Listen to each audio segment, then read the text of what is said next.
Want to build a simple project from concept to custom PCB with our own enclosure using the new mesh networking technology from Particle? This is video number 2 in our series, and here we cover bringing up our Argon as our border router and having it drive an OLED display based on data sent to it from our Xenon temp sensor.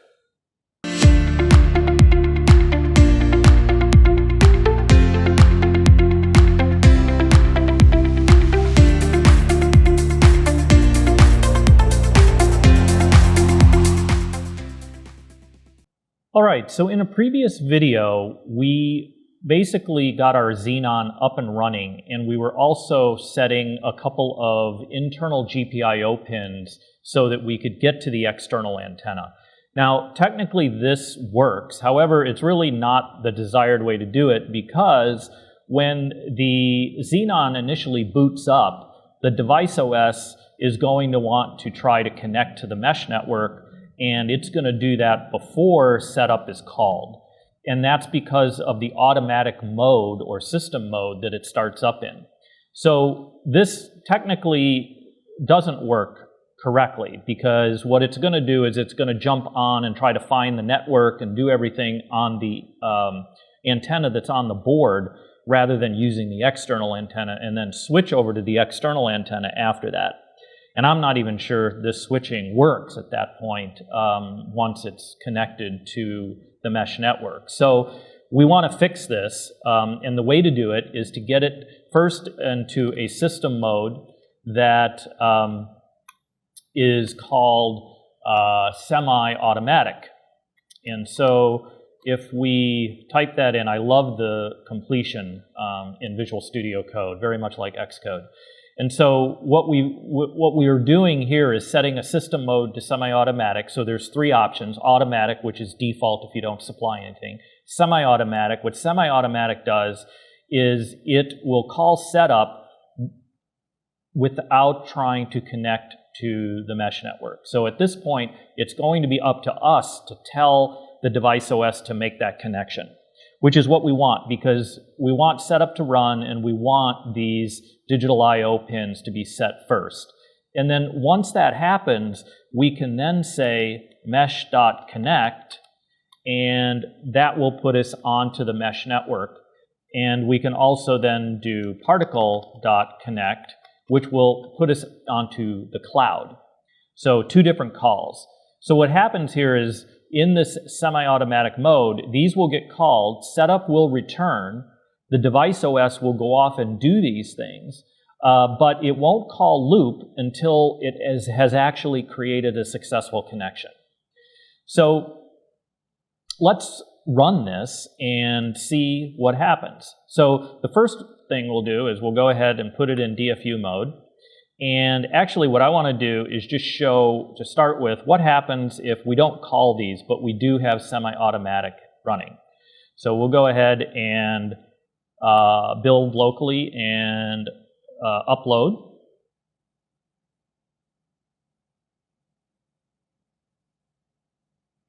Okay, so we've uploaded our code.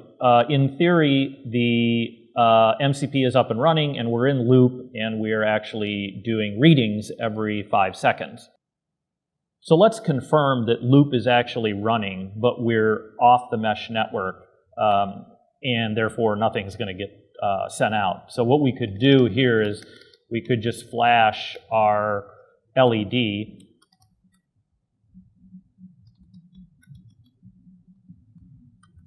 and do another digital write,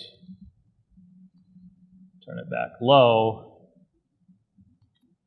and again, if we flash this, build and compile, and download to the device, we should get a flashing red every time it does a reading.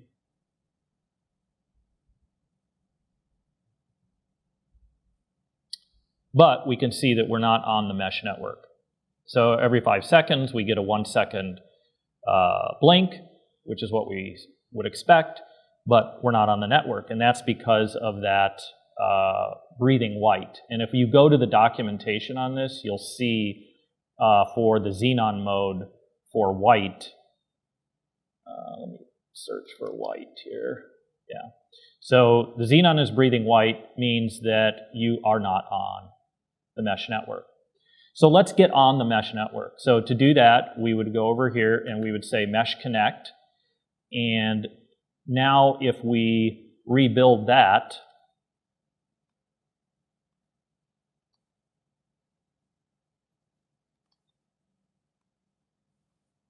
and run,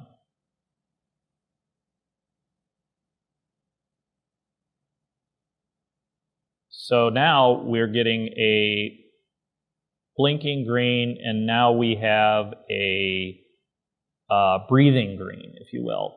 And so the breathing green indicates, if we keep going down in the docs here, down to the factory, to the troubleshooting modes, if it's breathing green, it means that you're on the mesh network, but you're not on the cloud. So that means that, for example, where we do a particle publish, this is never getting out. This is not going to the cloud. If I did a mesh.publish, then it would go through the mesh network, and so any other mesh devices listening or subscribing to temp would see the temperature. But because we're sending it out to the cloud, that's still not going to work. So we can do this, and let's go back and put her back in DFU mode, and build, run.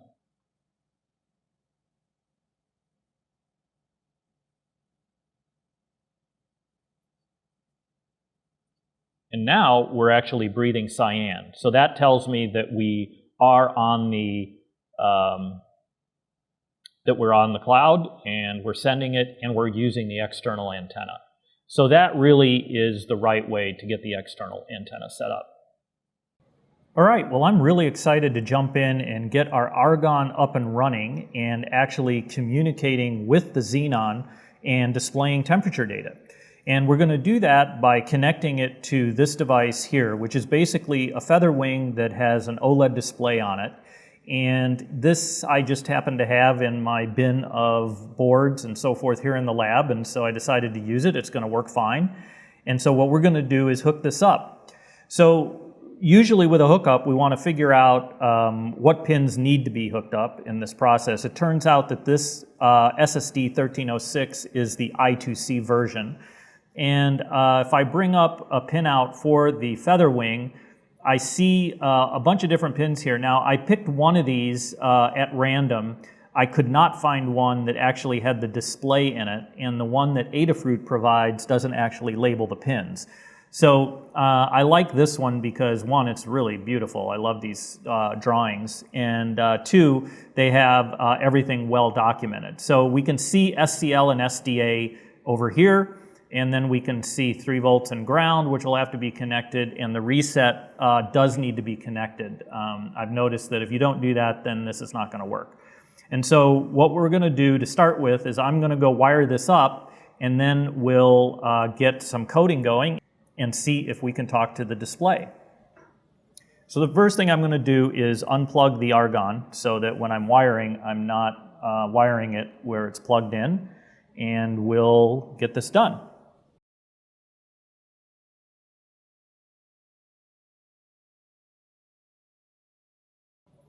Okay, so we've wired everything up, and we should see if we can get our project started and talking to the Argon and to the display. So I'm going to go ahead and plug this back in. That'll get our Argon fired up. And then over in the computer, what we're going to do is bring up Visual Studio Code.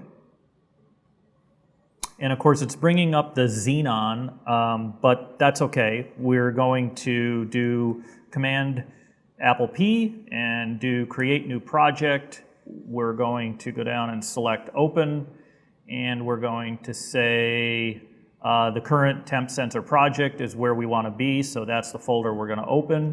And the project name, I'm going to call this Closet Display.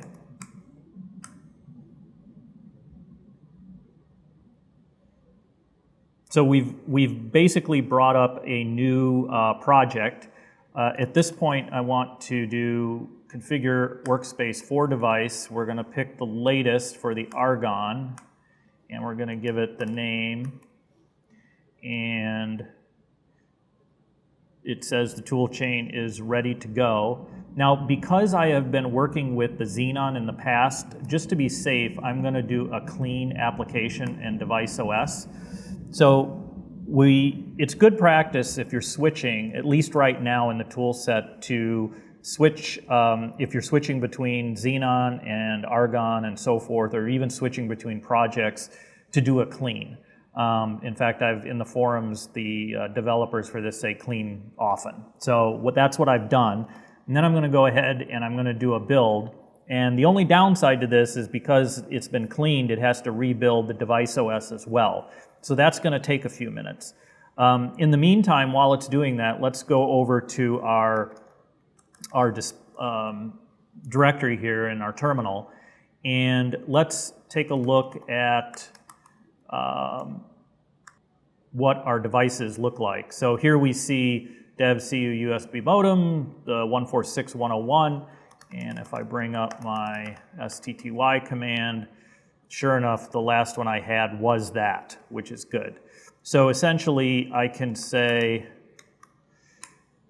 fire that up, hit it, and I've gone into DFU mode. So now that I'm in DFU mode, as soon as this finishes, what I'm going to try is just taking this build, putting it down onto the device. Even though it's not going to blink an LED or anything, so we can see that it compiled successfully because we have a hex file here. And we're going to, we're going to do Shift Command B for build, and we're just going to say flash. So this will flash it to the Argon, and the Argon is going to jump onto the cloud. And once we get breathing cyan, I will know that we've sort of done the basic hello world. Yep, so we're good. So we're on the network and everything is great. So why don't we just move forward now and start seeing if we can talk to the display and see if we wired it up right. So this is the SSD 1306, and there's actually if I go to libraries here, there's a find libraries now. So we can say find libraries, SSD 1306 in the name, and notice it launches the command down in the CLI here for us, which is awesome. And I'm going to pick this guy because I see that it's got the most downloads, even though it's 0.0.2, which doesn't give you a lot of confidence, but I'm going to run with it. And we're going to go ahead and bring this guy in. So we'll do that by coming back to here, and we're going to say install library. We're going to paste that name, and away we go. So now that that library is installed, you see we now have a lib file or lib directory here, and inside we have SSD 1306. And if I go to source, here's your .c file or your .header file and the implementation file. And it's also brought in GFX for us, which is great. We don't have to do that separately, but it is required for the SSD 1306 to work. And if we look at examples, I see a couple of examples here, and the I2C one is the one that we're interested in. And if we tap into it, we can actually see their code for their example. Now, we're not going to copy all of this. What I want to do is, to get started, I'm going to just grab these first 4 lines, which is basically including the libraries, and actually setting our reset pin, which is D4, which is coincidentally the one I wired up. And then it actually creates a variable of object type Adafruit SSD 1306, and that display variable is what we're going to operate on to make the display work. So I will paste that in here, and let's just, for fun, let's just see if this compiles. So we'll do a compile, and it's looking good. So it's seeing the library and bringing that in. So I think the first thing is, if we go back here and we look down at their begin, we have, here's their begin and then the display, right? So if we copy these two into setup. Now, I happen to know, after reading the documentation on the Adafruit site for this, that the 32 pixel vertical display is at 3C, and I believe the 64 one is at 3D. So this stuff looks like it's all set up for the 64, and so I'm going to change that to 3C. And another one that will save you some frustration is if you go to the SSD 1306 header file, you'll also notice that they've defined 64 as the how many pixels it is deep, and ours is 32. So I'm going to uncomment that and save that. And at this point, when this runs, we should see an Adafruit splash screen. So let's go ahead and build, and we'll just say compile and flash, but we're going to need to put it in DFU mode, and now we can flash it. Boom. So we are on, and Adafruit shows up. So that's awesome. So that's kind of our hello world to make sure that our wiring is good. Everything looks good there, so let's keep going.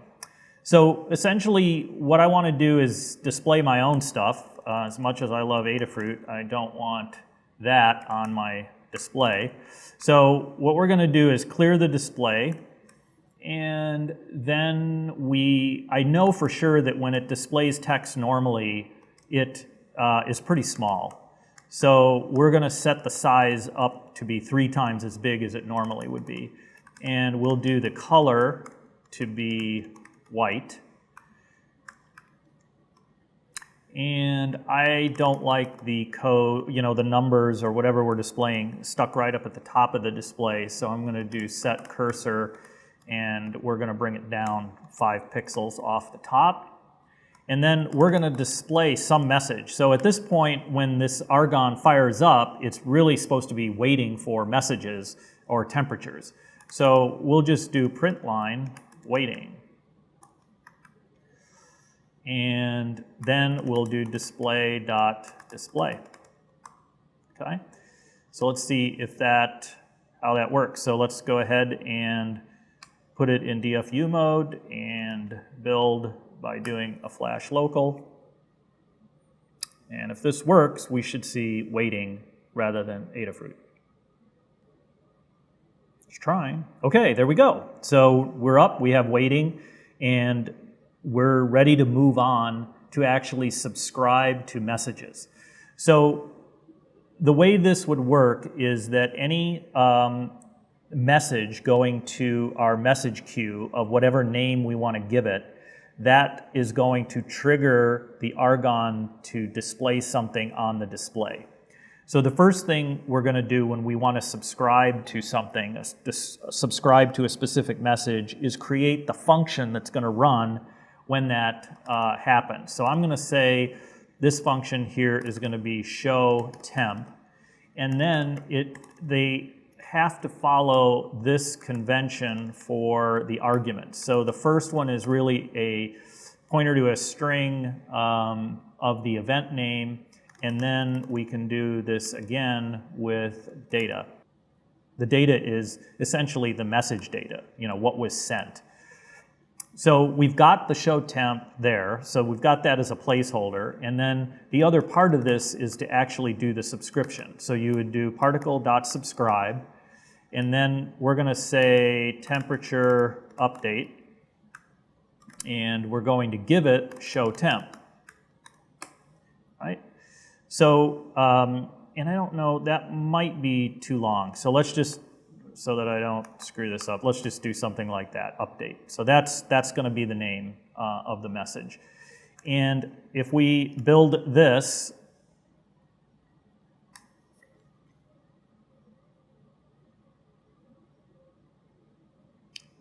we know we're good to go. Okay, so the final step in this is going to be to fill in what happens then when a message is received.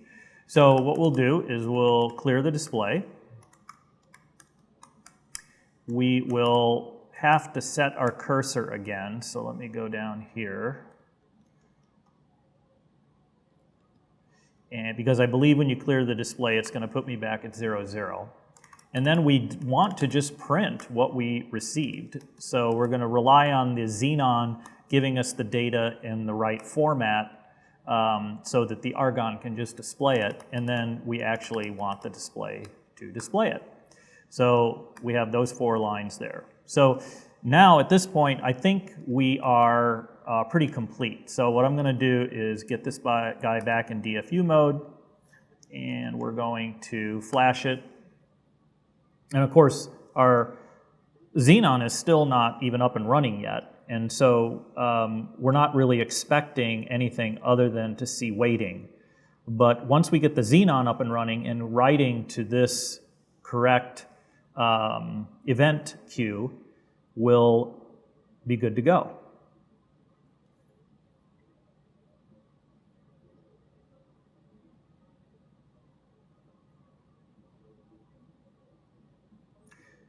So this is interesting. It appears that it's grabbing some data off of this subscribe name called update. So let's just change this to new temp. And we're going to do this again.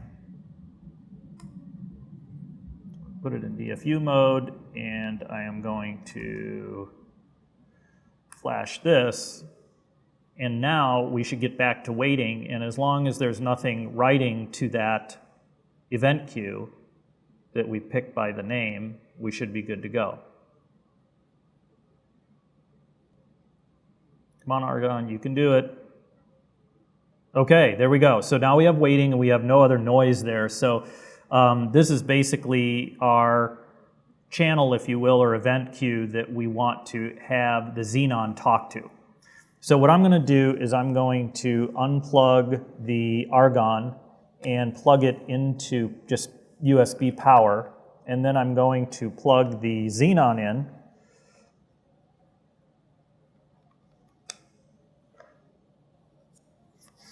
And what we're going to do is we're going to pop out of this code, and I'm going to CD into the temp sensor, and I'm going to open up the code for that. So we're going to bring up VS Code. Okay, so we're up and running. It looks like the Xenon is absolutely getting temperatures, but obviously it's not sending to the right spot. So when we go over here and we look at it, we have temp updated. This should be new temp. That's what we did before. So again, we're switching between various devices. So I am going to do a clean. And I'll speed up the compile when that happens so we don't have to wait for that. And then I'm going to do the STTY. And that put it in DFU mode. And then we're going to do a flash, which essentially is going to rebuild everything, flash it, and when it comes up and running and talking and publishing to new temp, we should actually see those temperatures show up based on the Argon.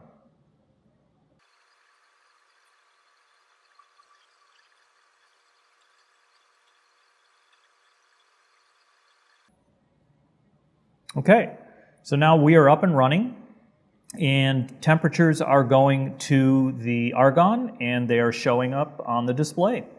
So that's awesome. We've actually made the connection, and we're up and running. Yes, I know it's hot in this lab.